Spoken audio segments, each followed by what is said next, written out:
Hello guys! Nandito po ako sa ospital ngayon kasi after 6 months na na-admit ako sa ospital, meron akong follow-up check-up. Last January 2023, na-diagnose po ako ng Behçet's disease. Ano nga ba ang Behçet's disease? Ito ay isang rare disorder that causes blood vessel inflammation throughout your body. At ang mga signs and symptoms nito ay magkakaroon ka ng mouth sores or mga singaw sa bibig mo, eye inflammation, skin rashes, and genital sores. Aatakihin nito ang central nervous system mo at pag malala na siya, lahat ng internal organs mo ay madadamay na rin. Unang-unang sign na naramdaman ko sa sakit na to is nagkaroon ako ng mga singaw sa bibig. Halos every week may singaw ako sa bibig at pumupunta ako sa dentist. Ang sabi ng doktor, magpunta daw ako sa malaking ospital kasi baka ibang sakit yung nararamdaman ko. Hindi ako nakinig sa dentist ko hanggang sa dumating ang araw na lagi nang sumasakit yung ulo ko. Halos isang buwan, 2 to 4 times sumasakit yung ulo ko. Binaliwala ko pa rin yung sakit ng ulo kong yun. Hanggang January 2023, hindi na talaga nawala yung sakit ng ulo ko. 24 hours masakit yung ulo ko.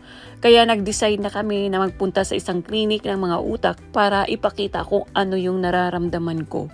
Nagkaroon ako ng MRI at blood test at hindi alam ng doktor kung ano ba talaga ang nasa utak ko nung makita yung MRI. Either tumor or disease daw na nasa utak ko. Nirefer ako dito sa Takamatsu Chuo Hospital, isa sa mga malalaking ospital dito sa Takamatsu City. Pagpasok ko sa ospital na to, kinunan ulit ako ng MRI, kinunan ako ng dugo, at kinuhanan din ako ng tubig sa spinal cord ko. Sa lahat ng test na yon, nalaman nila na ang sakit ko pala ay isang Behçet's disease.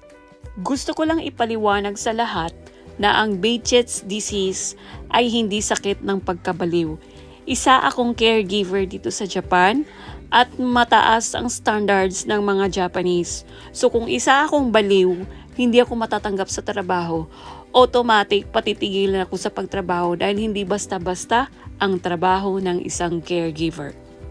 Sana maging malawak yung mga pang-unawa natin sa mga taong may sakit. Bagkus magpasalamat tayo wala tayong sakit dahil hindi po madali ang magkasakit. Di ho madali ang magkasakit. Sa totoo lang, mabubutas talaga ang bulsa mo at higit sa lahat, yung sakit na nararamdaman mo at pati yung mga karayom na itutusok sa katawan mo.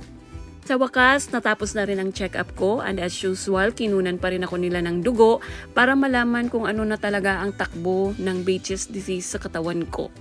Happy ako sa naging result kasi maganda at ang sabi ng doktor, nandyan pa rin daw sa katawan ko yung sakit. So, kailangan ko talagang umiwas sa stress, yun ang pinakamatindi. At iwas-iwas na rin sa mga oily foods at sa mga matatamis. Pagkatapos namin sa ospital na malengke muna kami kasi wala na kaming pagkain sa bahay.